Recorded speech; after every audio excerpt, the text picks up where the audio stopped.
খ্রিস্টানেরা বাংলাদেশের মুসলমানদেরকে খ্রিস্টান বানাবার জন্য খ্রিস্টানদের একটা সংগঠন বাংলাদেশের স্বাধীনতার সূচনাকাল থেকে কাজ করে যাচ্ছে। খ্রিস্টানদের সেই সংগঠনটার নাম হলো খ্রিস্টান মিশনারি বাংলাদেশ।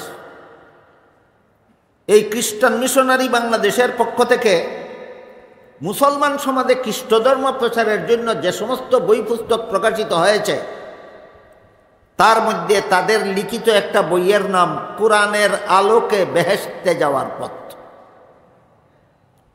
নামটার মধ্যে এমন একটা বাটপারি, নামটা দেখলেই যেন কোনো মুসলমান এটা খ্রিস্টানের লেখা বই কল্পনাও না করে, কারণ কোরআনের আলো খ্রিস্টান জানবে কোথার থেকে মুসলমান আলেম ছাড়া।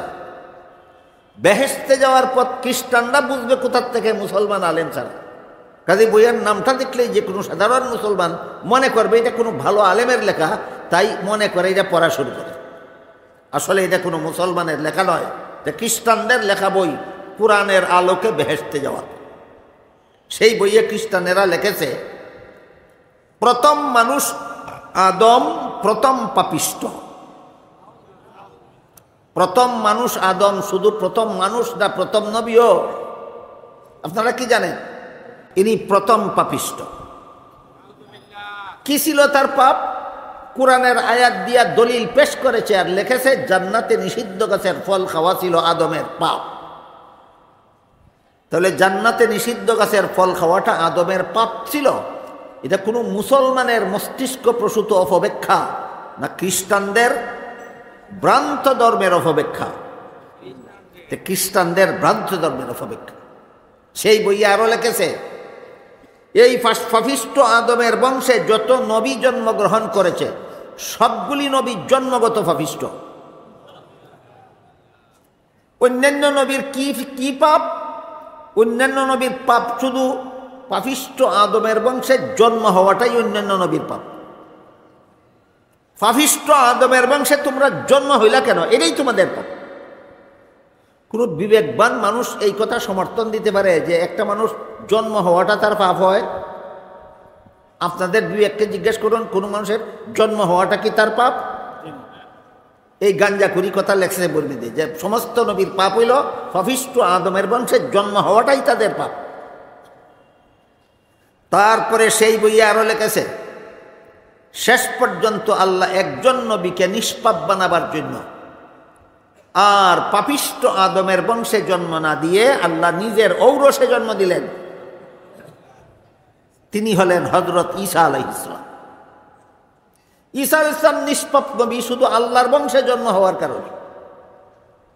এছাড়া যত নবী পাপিষ্ট আদমের বংশে জন্ম হয়েছে সবগুলি নবী জন্মগত পাপিষ্ট। এদের পাপ হইল পাপিষ্ট আদমের বংশে জন্ম হওয়াটাই এদের পাপ, আর আদম পাপিষ্ট হওয়ার পাপ হলো জান্নাতে নিষিদ্ধ গাছের ফল খাওয়া। এবার বুঝে থাকলে বলুন, জান্নাতে নিষিদ্ধ গাছের ফল খাওয়াকে অপব্যাখ্যা করে আদমকে পাপিষ্ট বা গুনাহগার সাব্যস্ত করা, এটা কি ইসলামের মতবাদ না খ্রিস্টানদের মতবাদ? খ্রিস্টানদের মতবাদ। সুতরাং আমাদের সমাজে যারাই, মুসলমানদের মধ্যে যারাই কোনো না কোনো নবীকে গুনাহগার সাব্যস্ত করার অপপ্রচার চালিয়ে যাচ্ছেন, তারা বুঝে হোক না বুঝে হোক, ইচ্ছায় হোক অনিচ্ছায় হোক, তারা মুসলমান সমাজের মধ্যে খ্রিস্টানদের মতবাদ চালু করার দালালি চালিয়ে যাচ্ছে। তাই এবার আমরা বোঝার চেষ্টা করি জান্নাতে আদমের নিষিদ্ধ গাছের ফল খাওয়ার বিশুদ্ধ ব্যাখ্যাটা কি।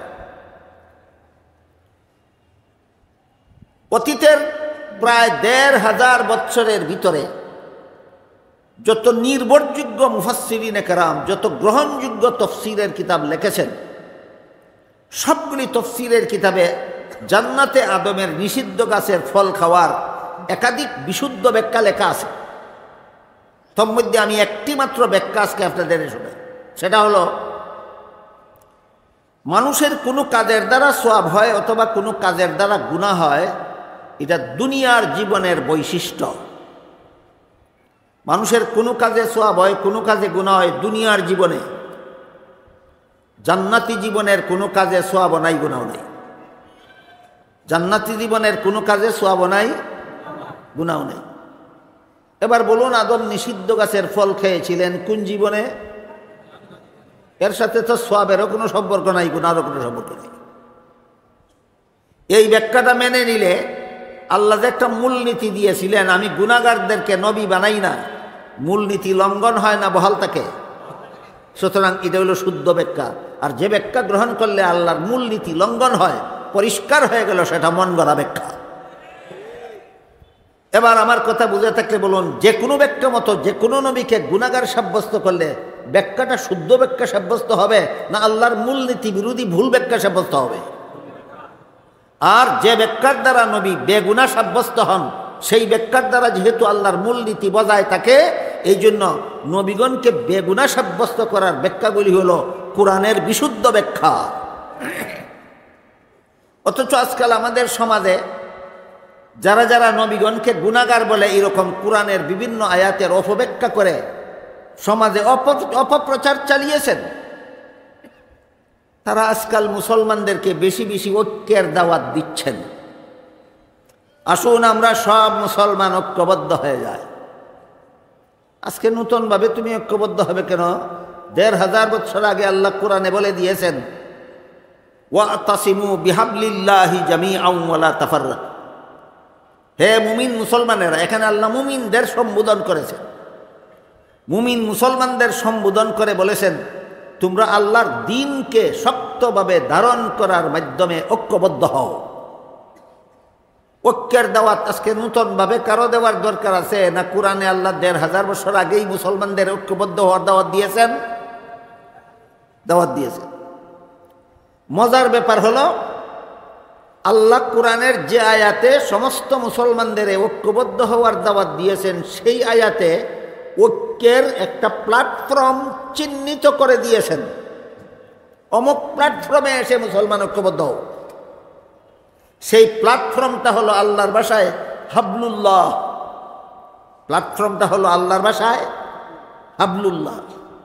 তার মর্ম হলো আল্লাহর দ্বীন। তোমরা আল্লাহর দ্বীন পালনে ঐক্যবদ্ধ হও। এই যে আবার আসলো দ্বীন, মালিক ইয়াউমিদ্দিন আয়াতে দ্বীন অর্থ কর্মফল। আকিমুদ্দিন আয়াতে, লা ইকরাহা ফিদ্দিন আয়াতে দ্বীন অর্থ ধর্ম। আকিমুদ্দিন আয়াতে দ্বীন অর্থ ইসলামের বিশুদ্ধ মতবাদ। লাকুম দীনুকুম ওয়ালিয়া দ্বীন আয়াতে দ্বীন অর্থ ধর্ম ও দ্বীন অর্থ কর্মফল। ওয়াতাসিমু বিহাবলিল্লাহি জামিআন ওয়া লা তাফাররাকু, এই আয়াতে যে আল্লাহ বলেছেন যে হে মুমিন মুসলমানেরা, তোমরা আল্লাহর দ্বীন পালনের মাধ্যমে ঐক্যবদ্ধ হও। এখানে ঐক্যবদ্ধ হও আগে বলেছেন না দ্বীন পালনের কথা আগে বলেছেন? দ্বীন পালনের কথা আগে বলেছেন। অথচ আজকাল সমাজে যারা মুসলমানদের ঐক্যবদ্ধ হওয়ার দাওয়াত দিচ্ছে, এরা কোথায় গিয়ে ঐক্যবদ্ধ হব সেটা বলেই না, শুধু বলে আসো ঐক্যবদ্ধ হই। কোথায় গিয়া মুসলমান ঐক্যবদ্ধ হবে? তোমার বাপের বাড়ি না কোনো ঠিকানা আছে?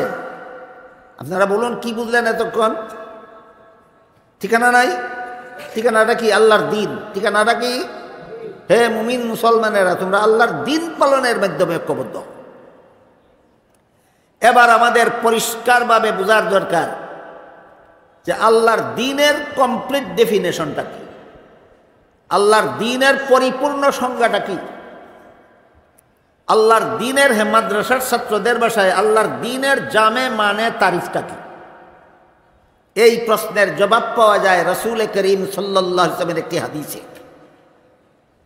হাদিসটাকে মুহাদ্দিসিনে কেরামের পরিভাষায় হাদিসে জিবরিল বলা হয়, কারণ সেই হাদিসে উল্লেখ আছে জিবরিল ফিরিস্তা একজন অচেনা মানুষের আকৃতি ধারণ করে রাসূল করিম সাল্লাল্লাহু আলাইহি ওয়াসাল্লামের কাছে এসেছিলেন। রাসূলকে কতগুলি প্রশ্ন করেছিলেন।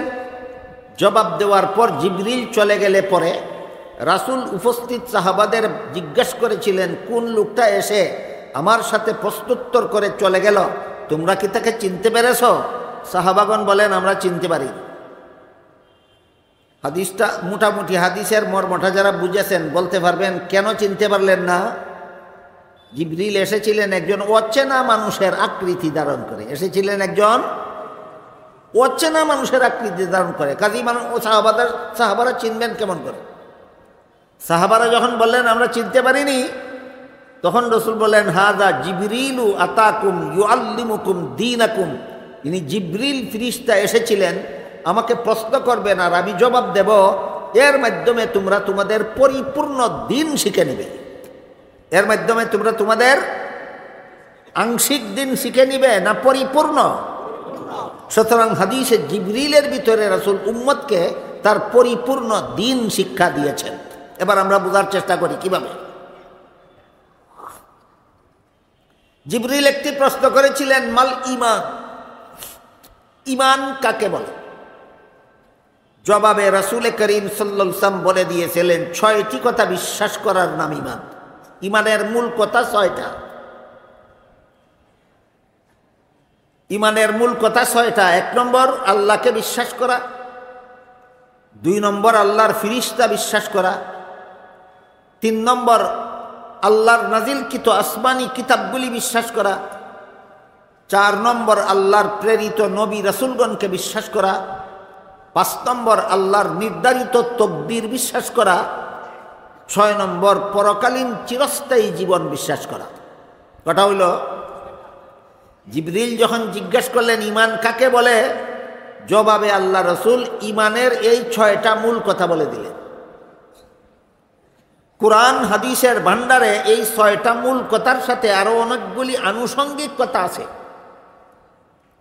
সবগুলি আনুষঙ্গিক কথা, 6টা মূল কথার সাথে আর বাকি যত আনুষঙ্গিক কথা আছে সবগুলিকে সবিস্তারে দলিল প্রমাণ সহ উম্মতের শীর্ষস্থানীয় আলেমগণ, বাংলা এভাবে বলা যায়, ইসলামী পরিভাষায় বলা যায় আকাবিরিনে উম্মত, রাসূলের বর্ণিত 6টি মূল কথার সাথে কুরআন হাদিসের বর্ণিত আরো যত আনুষঙ্গিক কথা আছে সবগুলিকে সবিস্তারে দলিল প্রমাণ সহ আকাবিরিনে উম্মত, উম্মতের শীর্ষস্থানীয় আলেমগণ একটা শাস্ত্রে বিন্যস্ত করেছেন, একটা ফন্নে মুদাব্বান করেছেন।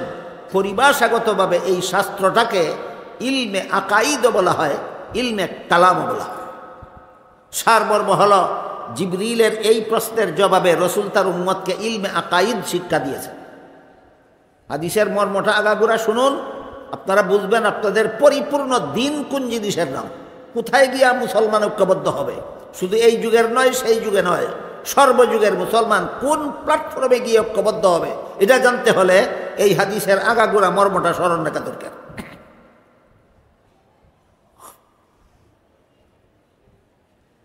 জিবরিলের এই প্রশ্নের জবাবে রসুল তার উম্মতকে ইলমে আকাইদ নামের একটা ইলম শিক্ষা দিলেন। আলেমদের তো জানাইয়াছে ইলমে আকাইদ কাকে বলে। মাদ্রাসার ছাত্রদেরকে যদি আমি কিতাবের ভাষায় বলি তারাও বুঝবে, কিন্তু আপনারা যারা আলেমও নন, মাদ্রাসার ছাত্রও নন, আপনাদের হয়তো জানাও নাই অথবা কিতাবের ভাষায় বললে বুঝবেনও না। এই জন্য আমি সর্বস্তরের মুসলমানের বুঝার সুবিধার জন্য বাংলা ভাষায় বলছি, শুনুন। আল্লাহর যে সমস্ত বিধিবিধান শুধুমাত্র অন্তরে বিশ্বাস করতে হয়, শরীরের অঙ্গ প্রত্যঙ্গের দ্বারা পালন করার কিছু নাই, এই সমস্ত বিধিবিধান জানার নাম ইলমে আকাইদ। যেমন আল্লাহ আছেন, এটা শুধু অন্তরে বিশ্বাস করতে হয়। আল্লাহ একজন, এটা শুধু অন্তরে বিশ্বাস করতে হয়। আল্লাহ লা শরীক, এটা শুধু অন্তরে বিশ্বাস করতে হয়। হযরত আদম আলাইহিস সালাম সর্বপ্রথম নবী, এটা শুধু অন্তরে বিশ্বাস করতে হয়। মুহাম্মাদুর রাসূলুল্লাহ সাল্লাল্লাহু আলাইহি ওয়াসাল্লাম সর্বশেষ নবী, এটা অন্তরে বিশ্বাস করতে হয়। সমস্ত নবী রাসূলগণ আজীবন নিষ্পাপ বেগুনাহ, অন্তরে বিশ্বাস করতে হয়। এইভাবে আল্লাহর যত বিধিবিধান শুধুমাত্র অন্তরে বিশ্বাস করতে হয়, শরীরের অঙ্গ প্রত্যঙ্গের দ্বারা পালন করার কিছু নাই, এই সমস্ত বিধান জানার নাম ইলমে আকাইদ। এই ইলমে আকাইদ শিক্ষা দিয়েছেন রাসূল জিবরিলের প্রথম প্রশ্নের জবাবে। এরপর জিবরিল দ্বিতীয় প্রশ্ন করলেন, মাল ইসলাম, ইসলাম কাকে বলে? বলুন তো, প্রথম প্রশ্নটা কি ছিল? ঈমান কাকে বলে? ঈমানের মূল কথা রাসূল বলে দিয়েছেন 6টা। দ্বিতীয় প্রশ্ন হলো ইসলাম কাকে বলে? এই প্রশ্নের জবাবে আল্লাহ রসুল বলে দিয়েছেন ইসলামের মূল কথা 5টা, ইমানের মূল কথা 6টা, ইসলামের মূল কথা 5টা। 1 নম্বর মুখে কলেমা উচ্চারণ করা, 2 নম্বর 5 বেলা নামাজ কায়েম করা, 3 নম্বর রমজান মাসে রোজা রাখা, 4 নম্বর ধনী হলে যাকাত দেওয়া, 5 নম্বর সামর্থ্যবানদের হজ করা। এই 5টা হইল ইসলামের মূল কথা। জিবরিলের প্রশ্নের জবাবে রসুল বলে দিয়েছেন। এর সাথে আরো অনেকগুলি আনুষঙ্গিক কথা আছে কুরআন হাদিসে বর্ণিত। এই সবগুলি মূল কথার সাথে যাবতীয় আনুষঙ্গিক কথাগুলিকে সবিস্তারে দলিল প্রমাণ সহ উম্মতের শীর্ষস্থানীয় আলেমগণ আরেকটি শাস্ত্রে বিন্যস্ত করেছেন, আরেকটি ফন্নে মুদব্বন করেছেন। সেই শাস্ত্রটাকে পরিভাষাগতভাবে ইলমে ফিকহ বলা হয়। সুতরাং সারমর্ম দাঁড়ালো জিবরিলের দ্বিতীয় প্রশ্নের জবাবে রাসূল তার উম্মতকে ইলমে ফিকহ শিক্ষা দিয়েছেন। এবার আমরা বোঝার চেষ্টা করি ইলমে ফিকহ কাকে বলে। আল্লাহর যে সমস্ত বিধিবিধান শুধু অন্তরে বিশ্বাস করলেই চলে না, শরীরের বাহ্যিক অঙ্গ প্রত্যঙ্গের দ্বারা পালনও করতে হয়। এমন বিধান জানার নাম ইলমে ফিকহ। যেমন উযুর 4 ফরজ, অন্তরে বিশ্বাস করলেই উযু হয় না হাত মুখ ধুইতে হয়? এটা ইলমে আকাইদের বিষয় হলো না ইলমে ফিকহর বিষয়? উযু ইলমে ফিকহর বিষয়। নামাজের 13 ফরজ, বিশ্বাস করলেই নামাজ হয় না রুকু সিজদা করতে হয়? রুকু সিজদা কি মনে মনে করলে হয় নাকি শরীরের অঙ্গ প্রত্যঙ্গের দ্বারা? বলুন বুঝে থাকলে। নামাজে আপনি রুকু করবেন মনে মনে না শরীরের অঙ্গ দ্বারা? সিজদা করবেন মনে মনে না শরীরের অঙ্গ দ্বারা? আল্লাহর যে সমস্ত বিধান শুধু বিশ্বাস করলে চলে না, শরীরের বাহ্যিক অঙ্গ প্রত্যঙ্গের দ্বারা পালনও করতে হয়। এই সব বিধান জানার নাম ইলমে ফিকহ। জিবরিলের দ্বিতীয় প্রশ্নের জবাবে রাসূল তার উম্মতকে ইলমে ফিকহ শিক্ষা দিয়েছেন। প্রথম প্রশ্নের জবাবে ইলমে আকাইদ শিক্ষা দিয়েছেন, দ্বিতীয় প্রশ্নের জবাবে ইলমে ফিকহ শিক্ষা দিয়েছেন। এবার জিবরিল তৃতীয় প্রশ্ন করলেন মাল ইহসান, নির্ভেজাল ইবাদত কোনটা? আল্লাহ মানুষ সৃষ্টি করেছেন একমাত্র আল্লাহর ইবাদত করার জন্যই। বলুন তো ভেজাল ইবাদত করার জন্য আল্লাহ মানুষ সৃষ্টি করেছেন না নির্ভেজাল ইবাদতের জন্য? নির্ভেজাল। তাই জিবরিল রাসূলকে প্রশ্ন করলেন, রাসূল জবাব দিলে রাসূলের উম্মত যেন শিখতে পারে নির্ভেজাল ইবাদত কোনটা। জিবরিল প্রশ্ন করেছেন মাল ইহসান, নির্ভেজাল ইবাদত কোনটা? জবাবে রাসূল করিম সাল্লাল্লাহু আলাইহি ওয়াসাল্লাম বলেন আনতা আবুদাল্লাহা কাআন্নাকা তারাহু ফাইন লাম তাকুন তারাহু ফাইন্নাহু ইয়ারাক। এই হাদিসের বিভিন্ন বর্ণনা সূত্রে বর্ণিত। কোনো বর্ণনা সূত্রে তাবুদা শব্দ উল্লেখ আছে, কোনো বিবরণে তামালা শব্দ উল্লেখ আছে, কোনো বিবরণে তাফ আলা শব্দ উল্লেখ আছে। সবগুলির সমষ্টিগত সারমর্ম হলো আল্লাহর নির্ভেজাল ইবাদতের মূল কথা 2টা। ইমানের মূল কথা 6টা, ইসলামের মূল কথা 5টা, আর নির্ভেজাল ইবাদতের মূল কথা 2টা। একটা হলো আল্লাহ সদা সর্বদা তোমার সামনে আছেন। আপনারা কি মনে করেন আল্লাহ আপনাদের সামনে নাই? না, আছেন, আছেন। আল্লাহ এক আয়াতে বলেন কুল লিল্লাহিল মাশরিকু ওয়াল মাগরিবু ফাআইনামা তুওয়াল্লু ফাসাম্মা ওয়াজহুল্লাহ। হে রাসূল করিম সাল্লাল্লাহু আলাইহি ওয়াসাল্লাম, আপনি বলে দিন পূর্ব পশ্চিম উত্তর দক্ষিণ নির্বিশেষে আল্লাহ সবখানেই আছেন। তোমরা যেদিকেই চেহারা করবে সেদিকেই আল্লাহ আছেন।